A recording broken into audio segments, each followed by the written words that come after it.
Raised in a cult. What I thought was normal as a kid growing up in Scientology. By Serge Delmar.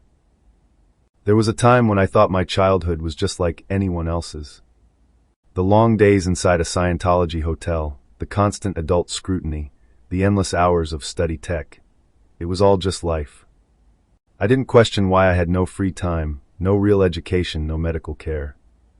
I didn't question why my entire existence was centered around the so-called greatest good, even when that meant exhaustion, punishment, and coercive control. I was taught that punishment wasn't abuse, it was ethics. That exhaustion wasn't a sign something was wrong, it was dedication. That fear wasn't a warning, it was reactive mind weakness. And that my instincts, those small, quiet moments of doubt, weren't real. I was programmed to ignore them. Scientology had a way of taking away your ability to define your own experience. If you were exhausted, it wasn't because you were overworked, it was because you were out ethics. If you were afraid, it wasn't because something dangerous was happening, it was because you were dramatizing whole track incidents. If something felt wrong, it wasn't because it was wrong, it was because you were too blind to see the greater purpose. And so I adapted. I learned to reframe abuse as discipline. I learned to silence every internal alarm bell. I learned that my life wasn't my own because I wasn't just me. I was a body, a tool, a thing to be used for the mission. But even though I tried to believe it, I still remember the moments of clarity. The ones I wasn't supposed to have. The exhaustion so deep I could barely stand. The fear when an adult got too close, but I couldn't say no. The silence from the adults who should have stopped it, but didn't. The way my gut told me, over and over again, this isn't right. When I finally got out, I had to unlearn everything. That was its own kind of war, facing the reality of what had happened, and finally allowing myself to name it for what it was. Abuse. Neglect. Exploitation.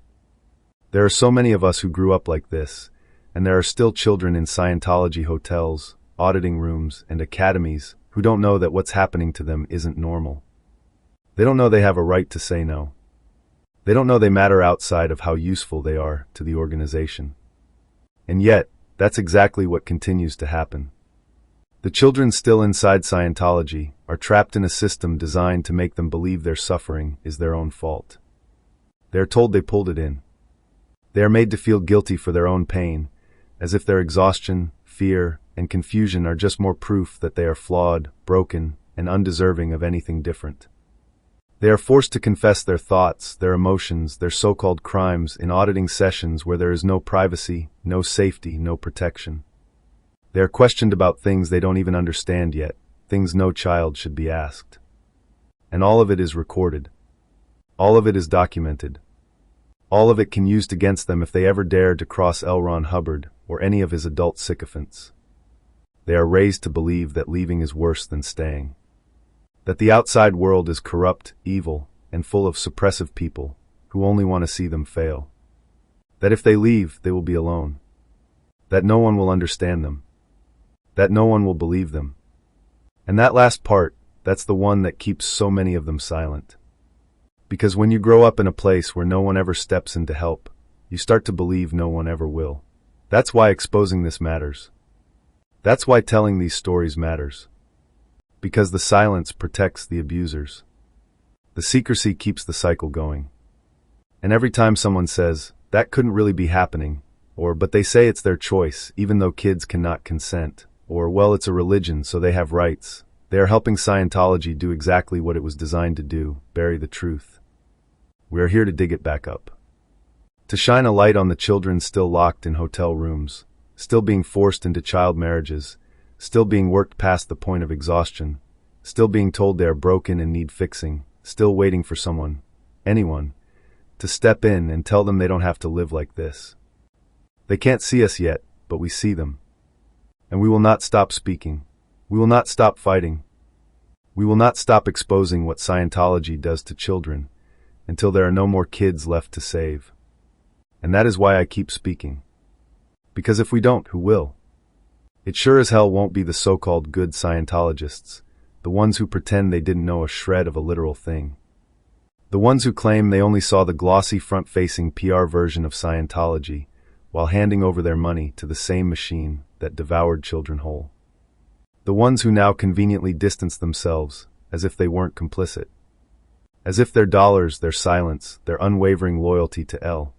Ron Hubbard didn't keep this entire operation running. And it won't be the ex-Scientologists who have spent years crafting their own redemption narratives while conveniently leaving out the part where they recruited children, disciplined them, groomed them, indoctrinated them beyond recognition, and enforced the very same policies they now claim to oppose. They want their clean exit, their absolution, their "I was just as much a victim" badge. But where is their rage? Where is their accountability? Where is the repudiation? Where is their willingness to say, "I was part of the machine that destroyed those kids, and I will spend the rest of my life making sure it never happens again"? Nowhere. Because most of them don't actually care about the children they left behind. They don't care about the ones still stuck in the system. They don't care about the ones who didn't make it out. They care about their own stories, their own redemption, their own neatly packaged version of events where they were tricked, manipulated, deceived, never responsible, never complicit, never the ones who made sure children stayed exactly where they were, trapped and child-trafficked inside the Scientology hotels and commercial buildings. Well, we're not interested in redemption arcs that don't include accountability. We're not interested in the people who claim they care, only to shrink away when the conversation shifts to their role in keeping Scientology's child abuse machine alive. We care about the kids, the ones nobody ever stepped in to help, the ones who were gaslit, exploited, and discarded, the ones who were told their entire existence was a liability unless they served the church. And if you don't care about them, really care, not just when it's convenient, not just when it makes for a good "I left Scientology" story, then get the hell out of the way. Because we are not asking anymore. We are not waiting for permission. We are not going to let Scientology, its defenders, or its enablers rewrite the story. The truth is to be confronted in full, every last shred of it leading to actual prevention of Scientology indiscriminate abuse of more minors in the physical universe. And no amount of gaslighting, PR spin, or strategic silence is going to stop it. That is why I refuse to be silent. Because no child should ever have to go through what we did. And no abuser should ever be allowed to hide behind the word religion to justify it.